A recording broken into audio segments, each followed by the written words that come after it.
Hey, welcome back to Dealer Confidential, where we pull the curtain back on dealership transactions. We have a great program for you today. Greg, Joe is back in the house, and we have a new face. Mark, welcome to Dealer Confidential. Joe, why don't you tell the audience about Mark and the importance of the topic that he brings to us today? Yes, Mark has extensive experience in the fixed ops field, has worked from some very prominent nameplates in the Northeastern Territory. Right now, he's managing a high profile GM store as well. He's a dear friend, brother, and a vast knowledge of the fixed ops operation with, again, the years of expertise and very high volume stores that he's worked with. So brings a plethora of expertise to the table for us today. Excellent. Excellent. And Mark, as we affectionately call fixed ops, the gift that keeps on giving, because every day the cash register rings back there, and it's such an important value driver for the dealerships, and the ones that I represent that are strong back there are going to fetch premium valuations. There's no doubt about it. So it's Right. good to have you with us. Good to have you. Thanks for helping. And as you know, Hal, you know this better than anybody. To me, fixed ops is the most important department in the dealership, bar none. Without a strong operating fixed ops department, you have no dealership. So Hal and I did a show a few weeks ago about that, and today is a great follow-up to it. And Mark, welcome on board with us. And let's start, Hal. Let's do this thing. Yeah. So, I mean, I'll just throw out a few reasons why I love fixed ops. It's a cash generator, right? So you're ringing the cash register every day back there. So there's cash flow stability. The thing that I think we forget sometimes is the experience that we have in fixed ops. In addition to paying the bills, and we'll talk about service absorption here in a minute because it's such a important KPI. But it's it's the it's the breeder of owner loyalty and repeat business. If they have a good service experience, not only are they paying you for that experience, but they're also going to come back and they're going to tell people how you treated them back there, Mark. So the work that you do is not only important from a financial sense, it's important from a sustainability and repeat and owner loyalty sense, right? And banks love it too. Look, I mean, the banks, when we go to a lender and we show a fixed operations that's at 85% or 100% service absorption, the banks are because they know that, it's an essential business, right? We saw this in COVID. The dealerships weren't shut down because people needed to get their cars serviced. And another reason that fixed operations is so important is it is an essential business to the economy and to the dealership valuation. Hey, Hal, I gotta start off. Guess what I got? I got a question from one of my kids. My my kids at school, Right. and You're the father of many, Greg. You're the yeah, father of and this goes. I'll send it right to you, Joe, and then right to Mark. These kids, some of them own dealerships, or their fathers own dealerships, or mothers own dealerships. And the kids in my class, and one of them said they knew I was doing a fixed ops today. One of them said that, hey, my father wants me to get more involved in the, he calls it the back end of the business. He says, I would really prefer to stay in sales and finance. What are your thoughts? And I did not answer him yet, nor will I, because I'm going to send him the show instead. I think everybody knows what my feelings are about fixed ops. So, Joe, I'll throw that to you to That's a answer one great of my answer. my I'm the auto right guy. I'm the right guy to answer that because Mark actually knows both my sons, who are both young, very highly capable, highly not because they're my kids, but they're just I'm very hard on them for the right reasons, and they want to go to sales because it's what they love the cars. They want to talk to people and schmooze and test drives. Absolutely not. They start as a lot guy. They work their way up to either parts or service, but most usually parts so they can understand the shipping, processing of parts, the reconditioning of parts, and how to return parts, cores, and understanding what a core is. What is that? Why is it important? Once they have that under their belt, then bring them into the service side. In the service lane, start talking to customers, writing up customers, doing ROs, and progressing from there. And both of them have done extremely well. The older one, which is a little bit older than my middle son, he's just extraordinarily talented. And the funny thing is, he doesn't like being in service because he's just jumping out of his bones to go to sales. But the reality is now that when he comes to my office and he listens to a certain meeting that I may have because I want him to participate in the background so he can learn, and he goes, "Wow, Dad, I understand what I really understood that because I'm in service and parts." So it starts to gel so much better if you start from the back forward. Selling cars is not difficult. I mean, it requires personality and some tact, but it's not. You could take an average person and turn them into a salesperson, but that's not true in service. Service, there's got to be a certain level of mental responsibility for what you're doing at that particular time. Just like a technician, right? He's working on a car. He's got to be focused because he can't screw around. Because if he makes a mistake, it could be, could be lethal, God forbid. Right? So so taking that same presence and bringing into it and instilling that in them. And in the beginning, it's hard. They fight you, but but months later, they realize that was a proper Camp Lejeune to go to. Hey, Mark, let's take your temperature about today's customer, if we can. Okay. The Tell us- customer or the question that you just had about the student? Well, both, and form it in both. I think we could touch upon it because I think give us a brief overview of today's customer. This is a post-COVID customer, which Joe always mentions is unique and different. And number two, how and what do you feel that your service absorption rate is? How just a rough idea, and how important is your fixed ops operation to the dealership as a whole? If you were to rate it in a scale from 1 to 10, what is you as a fixed ops guy? What do you think you're doing, and what do you think your rating is? Well, to go back to the question about the young man owning the dealership, I think not only someone that's, related to whoever the owners are, but anyone that is going to be in sales and is ultimately going to manage the entire dealership, he should know what everyone in the dealership does because he knows both ends of it. He can see from a service perspective and a parts perspective, everyone that works in the dealership and what their functions are, and because he's learning every little cog, all the little wheels in the entire machine. And when you just grow up in sales and you don't understand service or you don't understand parts, you only got one perspective of it. But when you learn about service and you learn about parts, you're learning that the dealership is not individual departments. It's really one dealership where service fights parts and parts fights service, and everybody doesn't like sales. You have people that when you hire them, you say, okay, I'm hiring you to be a salesman, but you're going to parts first. And then you instruct your parts managers, like, I want him to know shipping and receiving. I want him to spend 2 days here. And then I want him at the counter. I want him at the retail counter. I want him to see the interactions between retail customers that come up to parts and also the back end, which is the technician's side of it. When the technicians come up looking for parts and keeping the technicians just coming up to the counter and going back to their work area and getting him the parts that he needs or the availabilities, the stocks and the prices as quickly as he can because it makes them more proficient, right? Doesn't slow them down. So when he sees that and he understands that perspective of parts, then he works around with technicians and he sees from that angle. Then he works over in the sales and he stands service line and he sees greeting the customer, interacting with the customers, and watching the service writers, especially the seasoned ones, interact with customers and adapt to each customer's different needs because different people have different needs. And when he watches them act like chameleons and adapt to each customer, he says, oh, well, this gentleman, you acted this way and this way. Well, he's learning a service process and how we handle customers and how we retain customers. And we just cater to all their needs. And then at the end, we basically hand them off back to sales when their lease is up.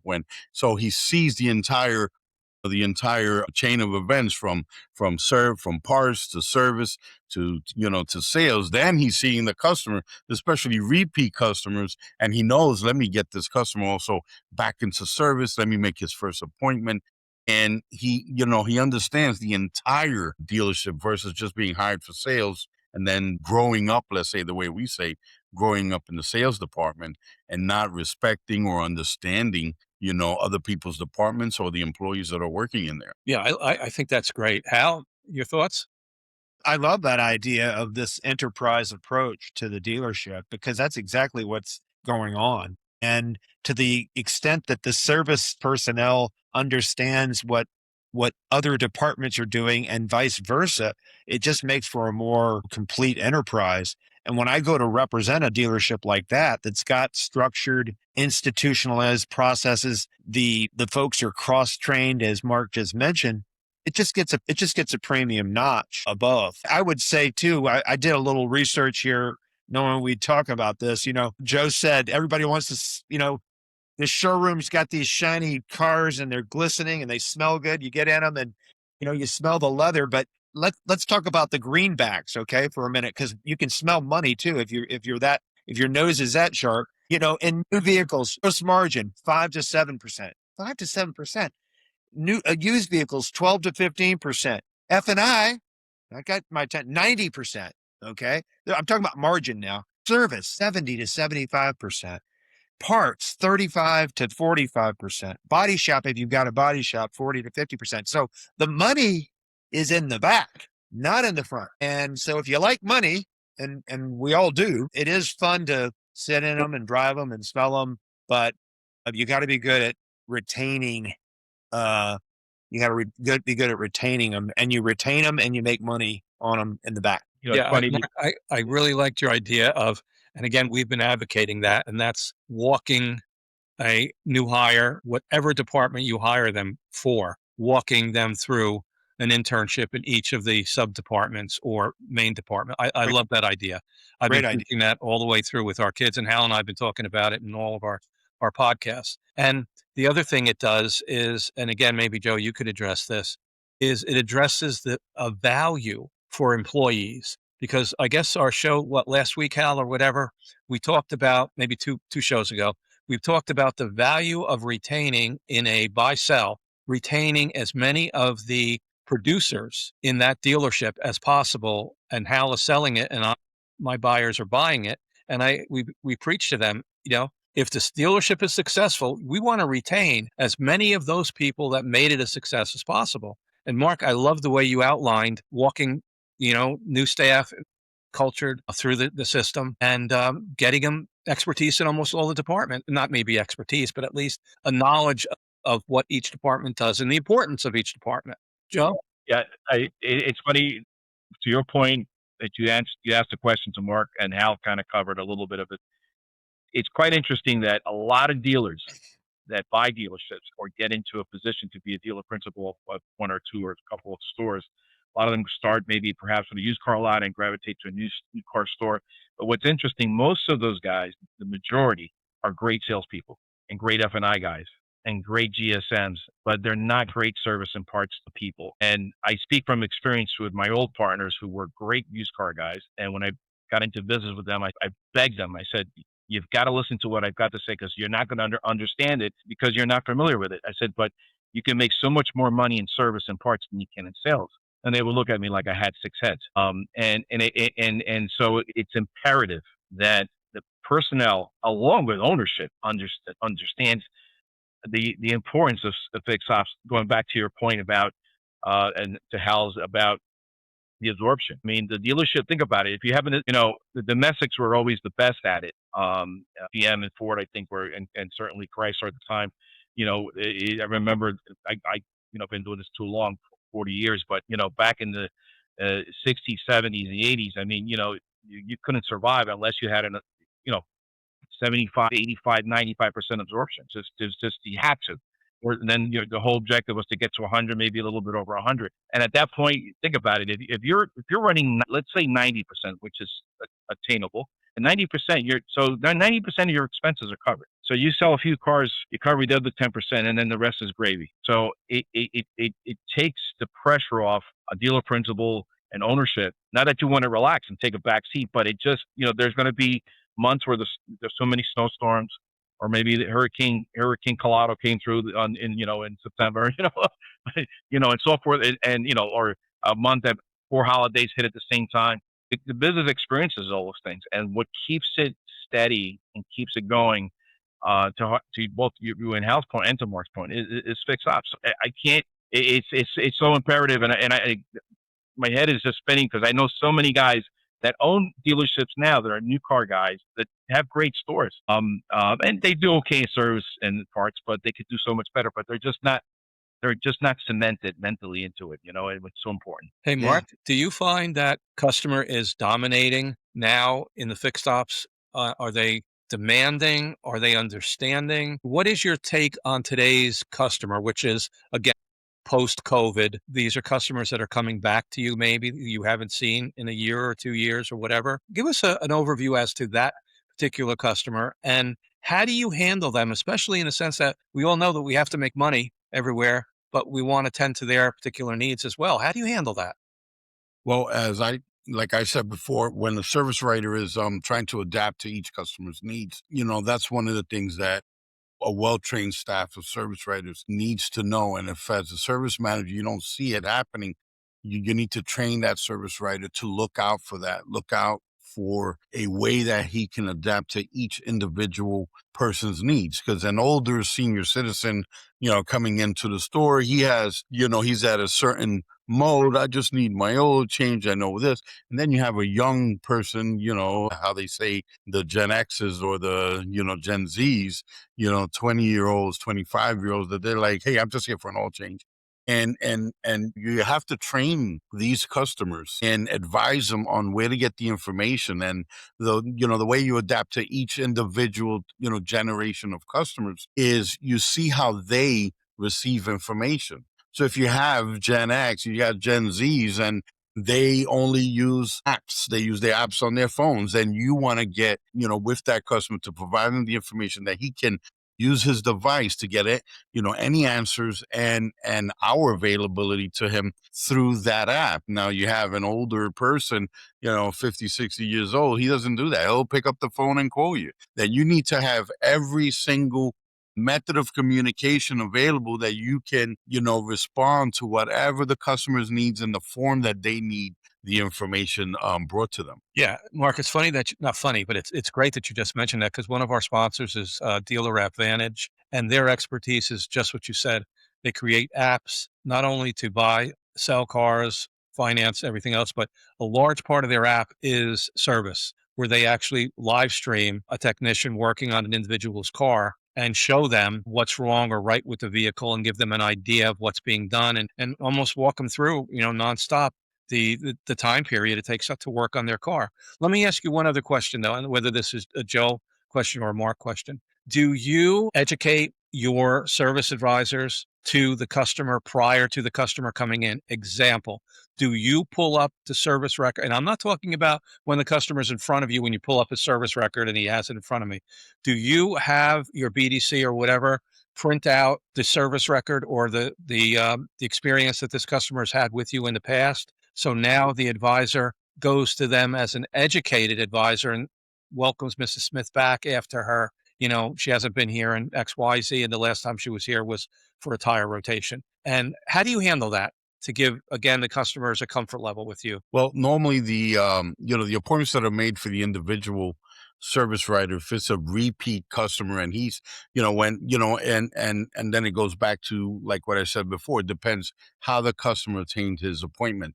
Did he call in? Did he ask for the certain service writer? Did BDC see that a service writer is the one that always has helped this customer? But when you see him all the way down the history, so they schedule it with that customer. That way, when the service writer sees his appointment for the next day, he's able to say, oh, here's Mr. Johnson. Here's Mr. So in his mind, he's already knowing, okay, he likes this. He needs to get in and out. And then he could address those needs prior to the customer coming. If there is anything outside of the norm, which on the drive line, you should basically be ready for anything that anybody would request of the dealership, because you might have walk-ins that you don't know these customers. And you got to be able to be that, let's say, comedian to say, hey, hi, how you doing? No problem. We have it. And if I don't know, let me find out for you. Give me 1 second.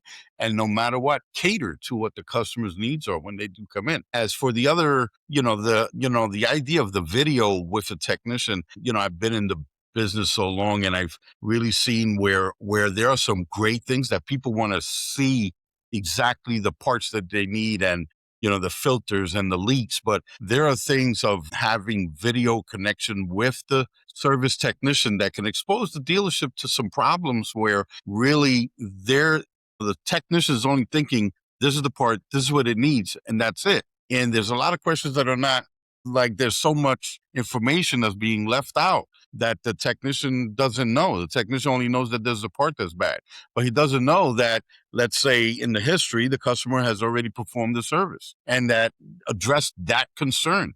So it's like, well, this is the problem because the last time I was here, this Yeah, is what happened. I think that's Meanwhile, what the service writer, that information should go directly to the service writer. The service writer Absolutely. looks at the history, sees what's going on, and addresses it. If it's something that's warrantyable, he gets a warranty. Hey, sir, this is what's going on, and I see you addressed it, 10 months ago. And guess what? It comes along with a warranty, and we're going to get that covered for you at no charge to you. That way, the customer says, wow, I didn't even have to present that to you. You already knew that. So now the customer gains more confidence in the service he's being provided by that service writer. And service writers, well-trained ones, are looking for everything, opportunities for sales, but also you want to protect against any problems that might arise because there's liabilities. You can have a nice conversation with someone and all of a sudden you say something, you do something which puts you in a bad, in a bad footing. Joe, how often do you get your techs involved with speaking to the customer? Only when the customer wants to really get specific about, hey, I can't believe this happened to my car. Can you show me? Sure. Let's make sure that the area is clean so we can walk for insurance reasons. You bring them over, you prep the technician. What Mark is saying is so important. The way best and successful service operations, including videos and information, are places that treat the service department like an ER room. Think about it. It's no different. It's a madhouse, especially if you got a busy store. The lane's busy. Got customers who are upset. Now this one's got an emergency. This engine blew up, and maybe somebody's yelling unintentionally, and on and on. So you have to have the staff really buttoned down so that when things happen, they don't panic and they don't, like Mark says, they don't oversell or overlook. So what it is do your job, do it to the best of your ability, bring it to the next person, which is the service advisor, who packages it up, looks at it, and then can bring it to the customer. If that service advisor feels that there's still some stickiness to that scenario, they're going to run to the service manager and say, hey, listen, let me run this by you before I talk to Mr. Smith here. And you converse Understood. about it, and this way you can present it in the best light possible. Hey, Hal, here we got about 5 minutes left. One of your questions that you gave me here is how fixed ops affects valuation on your multiples. This is your subject. I mentioned that. I mean, the one metric that we always look to is service absorption, right? The degree to which your parts and service gross covers your fixed. And the good dealers, they're, around the 15th of the month or even sooner in some cases, everything they sell is going right to the bottom line because the fixed cost covered in the back end. So you really want to see a service absorption, over 80, preferably, closer to 100 or above. If you can get there, that's the $60,000. Right. Right. What do you think that adds to the valuation of the dealership, though? Is there a direct multiplier that goes to, hey, if you're at 100%, we could add another point onto your multiple at this time? Yeah. As we've talked about, there's so many different factors that go into multiple, but clearly a dealership, all other things being equal with a service absorption versus one that's in the 30s or whatever, you're looking at a point, maybe even 2 points of full premium just for that. Yeah. But again, you have to look at all the other variables, right? Yeah. Brand, but location. Yeah. Oh, it's think about it. Would you rather be making money on the bottom line on the 15th or the 28th? Some people are making money. They have to go into the next month to make the money, right? So you really want to get in the money as early in the month as possible. And how do you do that? With a higher service absorption number. Mark's discussion is fascinating, especially with technology. That pulls a whole nother dimension into what he's talking about there. And you think about it, up front, we're selling hardware. There's a sheet metal, there's wheels or steering wheels. In the back, we're selling a repair. We're really selling productivity. We're selling quality, right? We're selling a quality of a repair, a part and a labor service that puts it together. So the role of technology and confidence. Mark mentioned confidence. When you do have information about the product, about the previous history ahead of time, and you're proactive in communicating that builds a lot of confidence. Right. and that bill's okay, I'll pay it, right? Because I think you guys know what you're doing. One thing I'd leave you with is I don't know anybody that has more job security than a master A technician. That Yeah. guy could quit. Just like a nurse. He could quit at 9 o'clock in the morning and drive to the next dealership 5 minutes away and have a job like that. That just goes to show you how important that guy or gal, Mhm. and how in demand that person is, particularly with the training that the dealer and Mark and Joe have put into this guy, right? Or gal. Yeah. And to your point, Hal, that enhances the answer to the question that Greg just mentioned about value. It is so difficult to get right service and parts personnel, right? You have that really working well. The value of that is just astronomical, because in sales, you can always build, even if you have to dismantle, you can. It'll take you 30, 45 days, but you'll get back in the saddle, and you might even have a better team than you ever had before. So it's not difficult to build a sales team or a sales department with F&I, sales managers, etc. Try to do the same in service, you might as well almost shut the doors down. So Takes if you have service and parts moving in the right direction, and and that machine is well greased, and then you can it makes a huge difference in pricing. Yeah. Well, that's it for today's show, guys. It was a great show. Let's do some shameless plugs, right? all right. DealerAdvantage.com. Please take a look at it. Take care of all your service, sales, parts, F&I, presentation, whatever. They're great guys. They've gotten some great response from our clients here, Al. Next thing is our shameless plug. DealerConfidentialPodcast.com.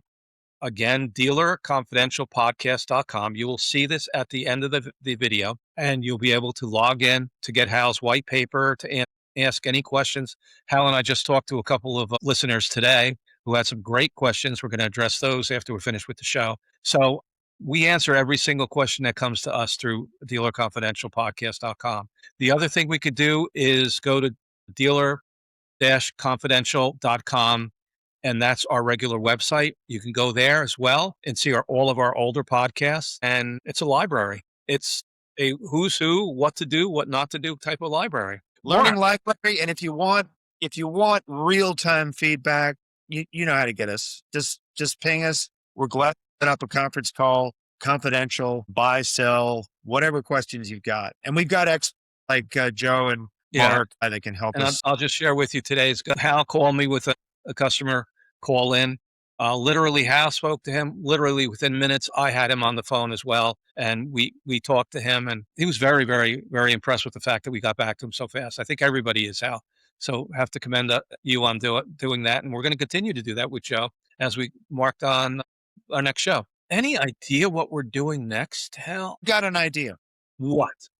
It came to me this morning, actually, from a customer. Hang up or hang on? When do you know when it's time to sell the dealership? Wow, perfect. Right?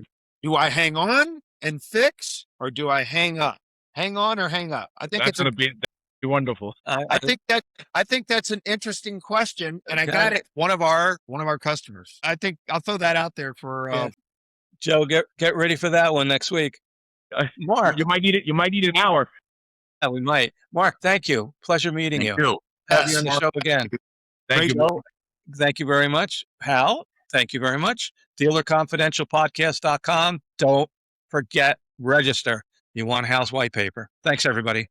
Thank you. Thank you. Okay, hold on. We'll say goodbye to everybody and see you next week.